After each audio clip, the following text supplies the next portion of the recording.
If you grew up being the strong one, this video is for you. Maybe you were the dependable one, the one that held it all together, the one that had to be responsible, or the one that never asked for help, even when you really needed it.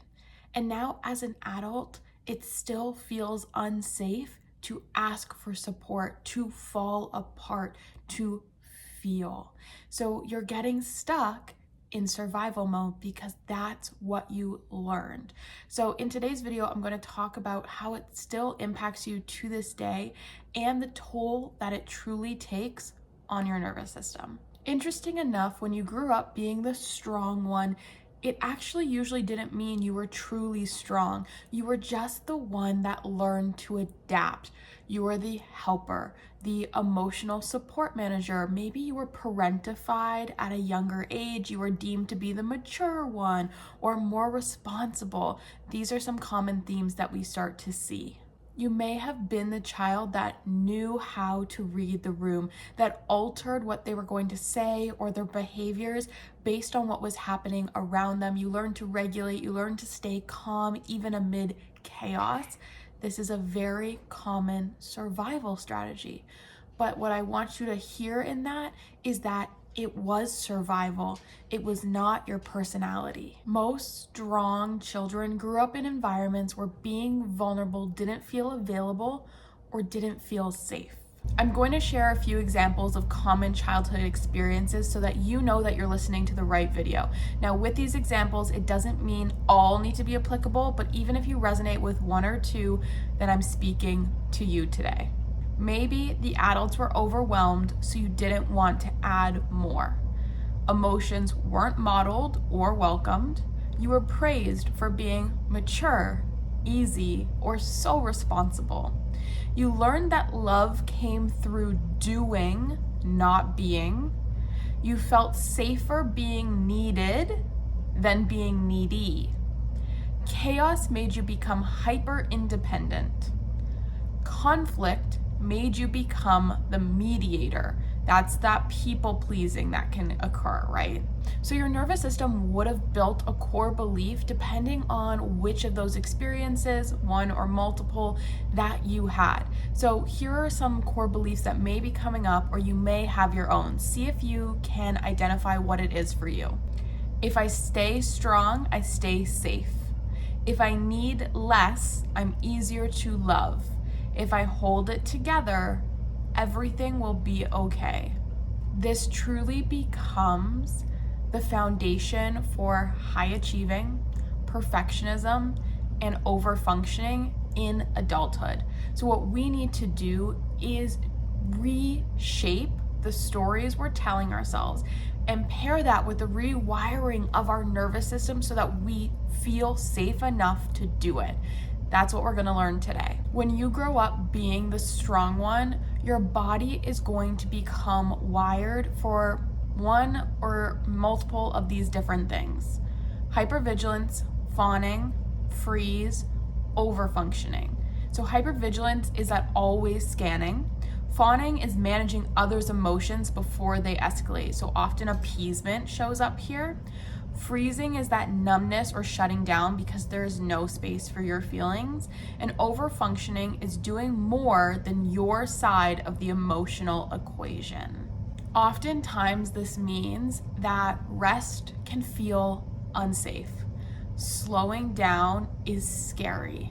Asking for help is like the furthest thing from what you want to do. And I really want you to remember that this is not who you are, this is what you were conditioned to be, which means just as we learned it, we can unlearn it. Being the strong one comes at the sacrifice of internalizing stories. So I want you to think for a moment, what is the story that's showing up for you? Here are some examples that I often see. I'm too much. I'm the one who has to fix it. My needs don't matter. I can handle it. I always do. If I stop, everything falls apart. If I show emotion, I'll disappoint people. If I depend on someone, I'll be hurt. These stories shape your identity, your patterns, your relationships, your career success. Everything in your life is tainted by the story that lives within you. But the story isn't truth. It's a learned response that can be rewritten. So before we rewrite it, we need to know how it shows up in your life today. So this is the bridge. I do a lot of work in the present, but it's informed by our past. So that story that we just went through that was learned or conditioned in childhood, how does that now inform the present? So as an adult, a late teen, early adult, late adult, how is it showing up in your life? Let's go through some examples I see and see if you resonate with one or if you can create your own. People come to you with their problems, but you don't go to them. You're the stable friend or the dependable partner or the reliable coworker. You feel guilty resting or doing less. You minimize your emotions or talk yourself out of feeling upset.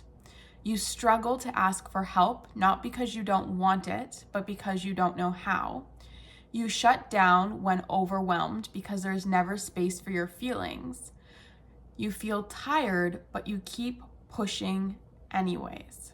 If any of these resonated or if you came up with your own, I really want you to hear this. Your strength was never the problem. Your strength is such a gift, but your self-abandonment attached to the strength is. Okay, so let's go through that again. Your strength is not the problem, but the self-abandonment that occurs when the strength has to be present is what causes the internal stress.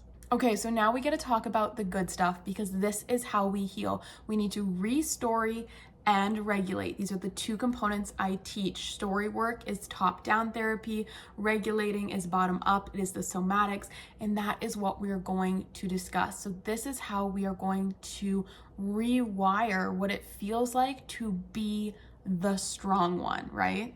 So the first thing we're going to do is we are going to meet the protector, not the problem. We don't need to attach shame. We need to reconnect. So instead of saying like, I shouldn't be like this, I want you to re-story how you're talking to yourself, reshift, reframe. This part of me is trying to keep me safe. That's the truth.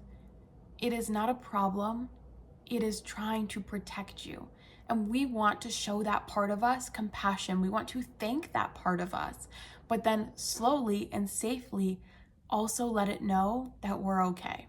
So the first thing is to shift your language. Instead of shaming yourself, I shouldn't be this way, I need to stop this, whatever it may be, I need you to shift from shame and start to reconnect.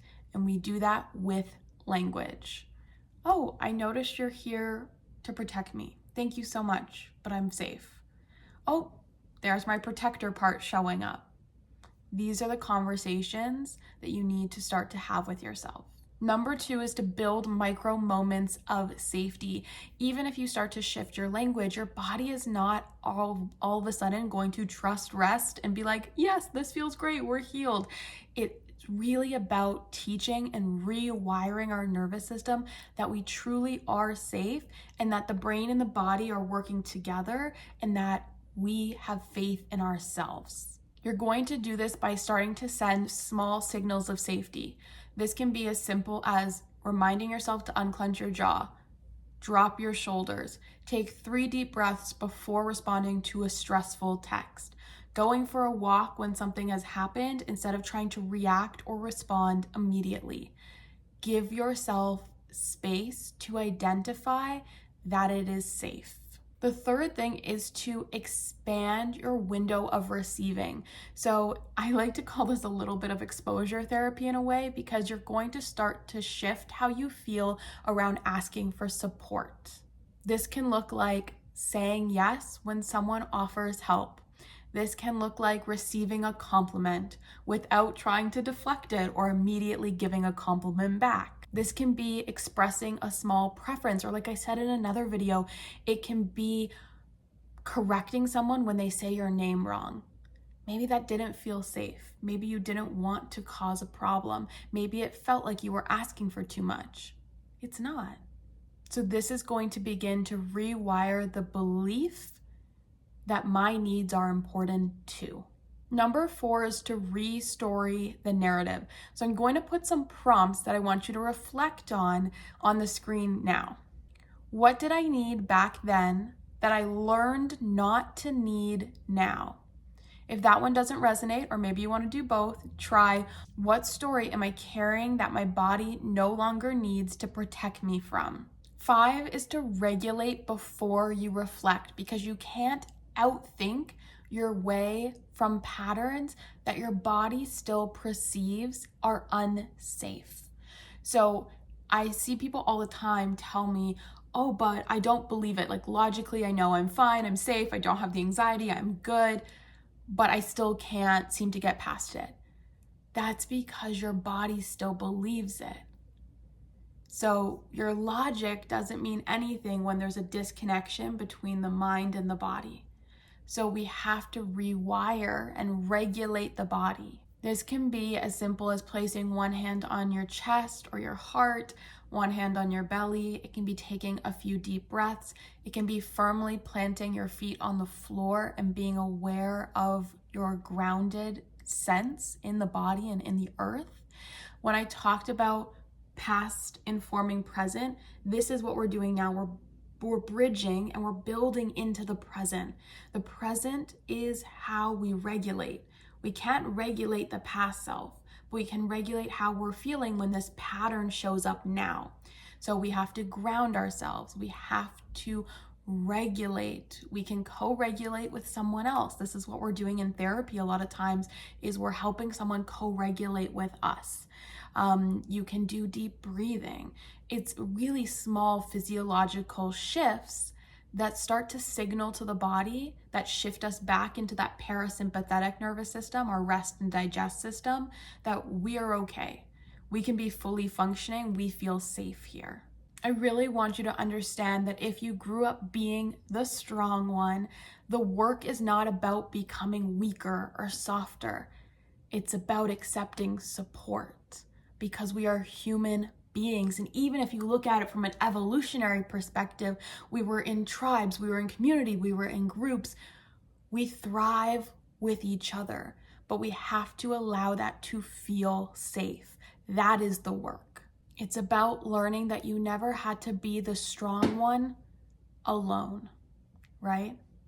I make new videos every Sunday. I also have a free workbook. I'm going to share it here, and a video all about the re-story and regulate method that I work and teach from. It's about combining that top down, the story work, with the somatics, the bottom up, the narrative, because we need both. We need the mind and body to really rewire and reframe what our experiences from the past are that have created the patterns that still inform and somewhat protect, in this case, our current situations in the present. And we can work with the present here. But we need to understand, reflect, and work through the past to get us here. So this free workbook is a great way to begin that reflection and learn specifically what are your micro shifts and micro safeties that you can be creating in your life to really start to implement and do this work. What are the stories showing up? How are they in your body? And what can you do to actually help them heal on a day-to-day basis? And these are all simple, actionable things, and that's really what I want you to focus on. I will see you next Sunday for another video. If you have any questions, leave them in the comments down below, and click in the description to find me daily on Instagram and TikTok, as well as that free workbook to get you started.